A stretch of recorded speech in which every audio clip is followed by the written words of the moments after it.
महात्मा बाबासाहेब आंबेडकर हे आपल्या कोलंबिया विद्यापीठामध्ये शिकण्यासाठी गेले आणि बाबासाहेब आंबेडकर चळवळ चालवत असताना त्याने 1924 ला भविष्य अधिकाऱ्यांनी सभा स्थापन केली. बाबासाहेब आंबेडकरांना सुरुवातीला सयाजी महाराज गायकवाड यांनी कोलंबिया विद्यापीठासाठी स्कॉलरशिप दिली होती.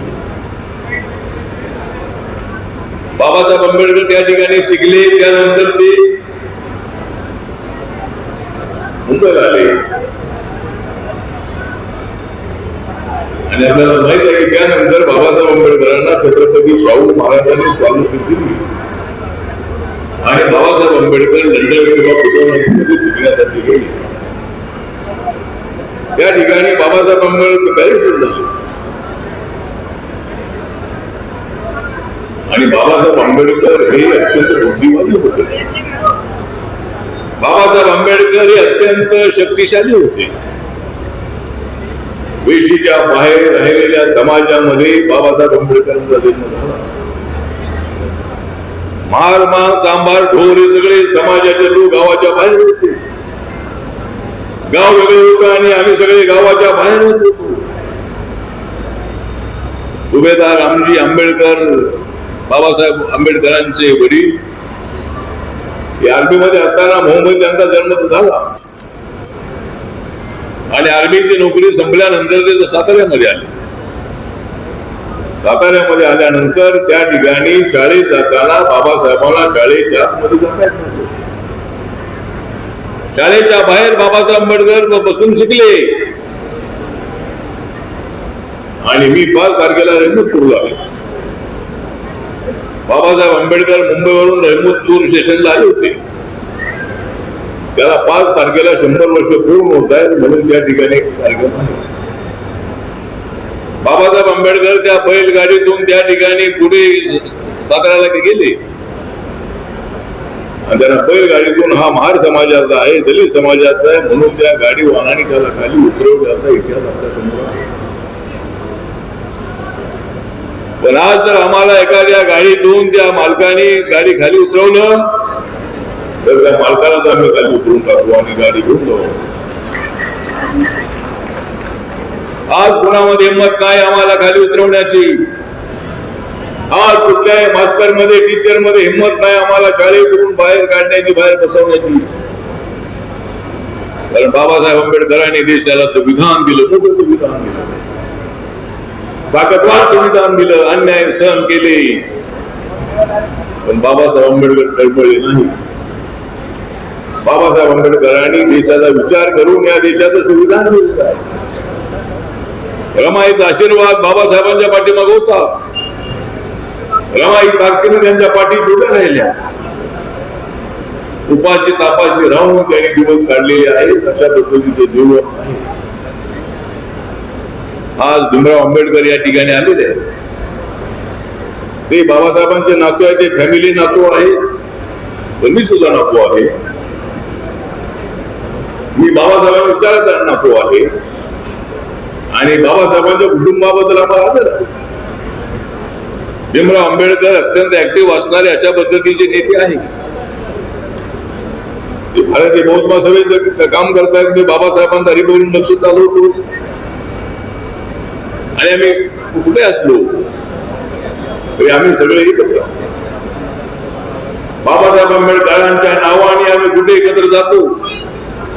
बाबासाहेब आंबेडकरांच्या चळवळीसाठी आम्ही एकत्र असतो. बाबासाहेबांवर कुठे अन्याय केला तर आम्ही शांत बसत नाही. आपल्याला माहित आहे रमाबाई आंबेडकर नगर मध्ये बाबासाहेबांच्या पुतळ्याचा अपमान झाल्यानंतर त्या ठिकाणी 10 शहीदांनी बलिदान दिलं. बाबासाहेबांमुळे आमच्यामध्ये जबरदस्त ताकद आहे. आमचं वाढलेलं आहे बळ. बाबासाहेबांमुळे आमचं वाढलेलं आहे बळ. त्यामुळे आमची सदाची कुणी काढत नाही बळ. आम्ही सातत्याने पुढे चाललेलो आहोत. नंतरच्या काळामध्ये मी वस्तीमध्ये गेलेलो. या पिंपरी चिंचवडच्या घराघराशी माझा संबंध आहे. मी दिल्लीला कुठलो नाही.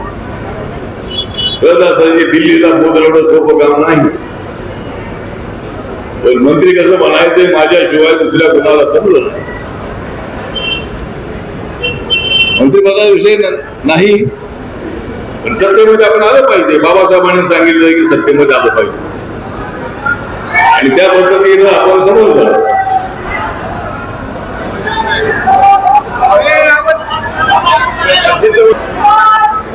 ठीक आहे, आपण सगळेजण ताकदवार राहू. आम्ही झोपडीमध्ये जरी राहिलो तरी सुद्धा बाबासाहेबांची ताकद आपल्या पाठीशी आहे. आम्ही जरी कुठे असलो तरी बाबासाहेब आंबेडकर आम्हाला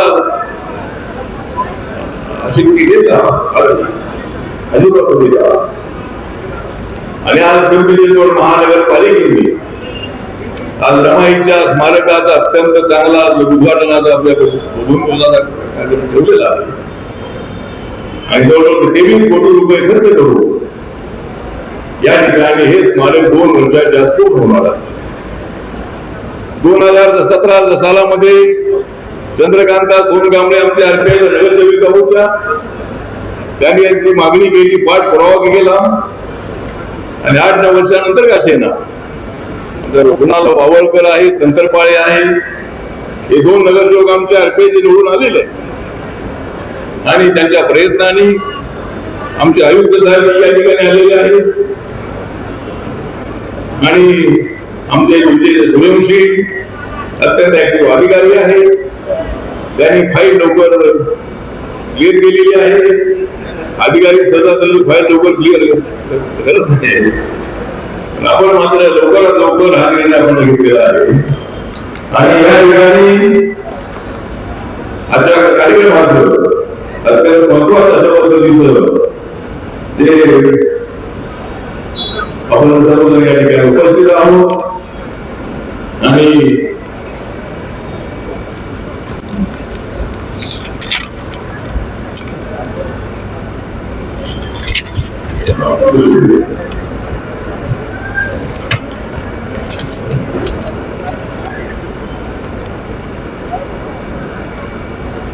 या ठिकाणी आपले कार्यक्रमाचे अध्यक्ष रवी लांडगे जे महापौर आहेत, अत्यंत ऍक्टिव्ह आहेत आणि या कामामध्ये त्यांनी अत्यंत लक्ष घातलेलं आहे आणि त्याप्रमाणे आज या भूमिपूजनाचा कार्यक्रम या ठिकाणी होत आहे. या ठिकाणी आपले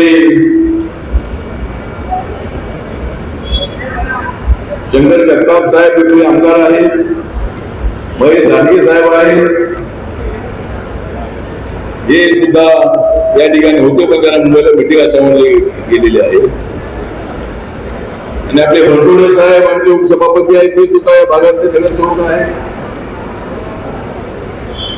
या ठिकाणी इतर अनेक मान्यवर या ठिकाणी उपस्थित आहेत आणि आनंद शिंदेचा कार्यक्रम या ठिकाणी आपण ऐकलेला आहे. आनंद शिंदे हा अत्यंत भारी शाहीर आहे. त्याच्या वडिलांची गाणी मी अनेक रात्र ऐकलेली आहेत. सध्या आनंद शिंदे यांची सुद्धा गाणी मी कधी ऐकतो, पण माझं भाषण ऐकल्याशिवाय मला गाणी ऐकायला मिळत नाही. त्यामुळं आज इथे आनंद शिंदेची गाणी आपण ऐकलेली आहे, अजून आपल्याला गाणी ऐकायची आहे. या ठिकाणी आपले पुण्याचे डेप्युटी मेयर आरपीआयचे तुळशीराम वाडेकर उपस्थित आहे, बाळासाहेब भागवत आहे, आजी शेख, सुरेश निकालजे, अंकुर कानडी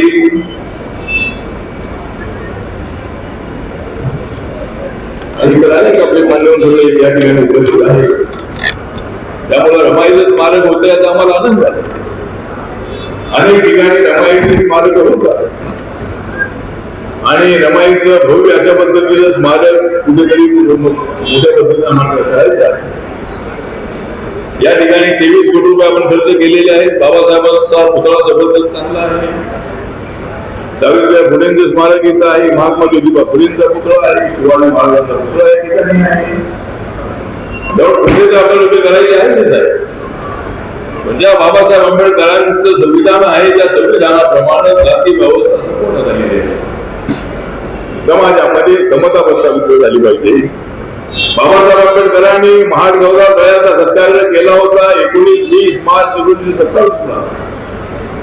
त्याला 99 वर्ष पूर्ण झालेले आहे शताब्दीचा जो कार्यक्रम आहे तो शताब्दीचा कार्यक्रम आता सुरू आहे. 100 वर्षानंतर मोठी प्रगती झालेली आहे. बाबासाहेब आंबेडकरांनी आपले लोक शेकडो त्या ठिकाणी हजारो लोक गेली होती. त्यावेळेला महाड मध्ये जबरदस्त दगडफेक झाली होती. अनेक लोक रक्तबंबाळ झाले होते त्यावेळेला. पण आज आम्ही प्रत्येक गोष्टी त्या ठिकाणी जातो, आमच्यावर कुणी दगड मारत नाही आणि आमच्यावर कुणी दगड मारत नाही, आम्ही दगड मारत नाही.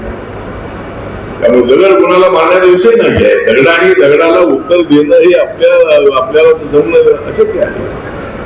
बाबासाहेबांचं तत्वज्ञान बुद्धाचं तत्वज्ञान आहे, शांतीचं तत्वज्ञान आहे, विश्व शांतीचं तत्वज्ञान आहे. आणि हे तत्वज्ञान बाबासाहेब आंबेडकरांनी आम्हाला शिकवलेलं आहे. गौतम बुद्ध शिकवलेला आहे, समानता शिकवलेली आहे, माणुसकी शिकवलेली आहे. आणि म्हणून आर्मीमध्ये आमची महार बटालियन आहे. या देशाचं संरक्षण करण्यासाठी महार बटालियन आहे. बाबासाहेबांनी सांगितलं जात धर्म भाषा पंथ यापेक्षा देश महत्वाचा आहे. जेव्हा देशावर संकट येईल त्यावेळेला सगळ्यांनी एकत्रित येऊन देशासाठी लढलं पाहिजे हे बाबासाहेबांनी सांगितलेलं आहे. तेव्हा माझं सगळ्या तरुणांना माझं नम्र निवेदन आहे, इथं रिक्षा चालवण्यापेक्षा किंवा कॉन्ट्रॅक्टची नोकरी करण्यापेक्षा तुम्ही आर्मीमध्ये जायला पाहिजे, भरती व्हायला पाहिजे. महार बटालियनमध्ये जा, इतर बटालियनमध्ये जा आणि या देशाचं संरक्षण करण्यासाठी आपण त्या ठिकाणी जायला पाहिजे. बाकी संरक्षण करण्यासाठी आम्ही आहोत, पण तुम्ही सुद्धा देशाचं संरक्षण करण्यासाठी त्या ठिकाणी जायला पाहिजे अशी माझी आपल्याला सगळ्यांची विनंती आहे. आणि आजचा जो कार्यक्रम आहे चांगला कार्यक्रम लेखाचा कार्यक्रम ठेवलेला आहे. आणि या ठिकाणी आपल्या महापौरांनी, आयुक्तांनी, आपल्या आमदारांनी आणि सर्वांच्या प्रयत्नांनी हा स्मारकाचं भूमिपूजन झालेलं आहे. लवकरात लवकर हे काम पूर्ण करा आणि उद्घाटनाला आंबेडकरांना बोलवा, प्रकाश आंबेडकरांना बोलवा, आनंदराज आंबेडकरांना बोलवा आणि मला सुद्धा बोलवा. आम्ही या ठिकाणी येऊ आणि हे स्मारक जे आहे सुंदर होईल अशा पद्धतीने मला अपेक्षा आहे. आपण सगळे आहात, आपल्या सगळ्यांना धन्यवाद. नमो बुद्धाय. जय भीम, जय भारत, जय महाराष्ट्र. साऱ्या देशामध्ये बुलंद होत आहे जय भीमचा नारा. साऱ्या देशामध्ये बुलंद होत आहे जय भीमचा नारा. म्हणून या ठिकाणी जमलेला समुदाय सारा माझा भीम आहे या देशामध्ये चमकणारा तारा. माझा भीम आहे या देशामध्ये चमकणारा तारा.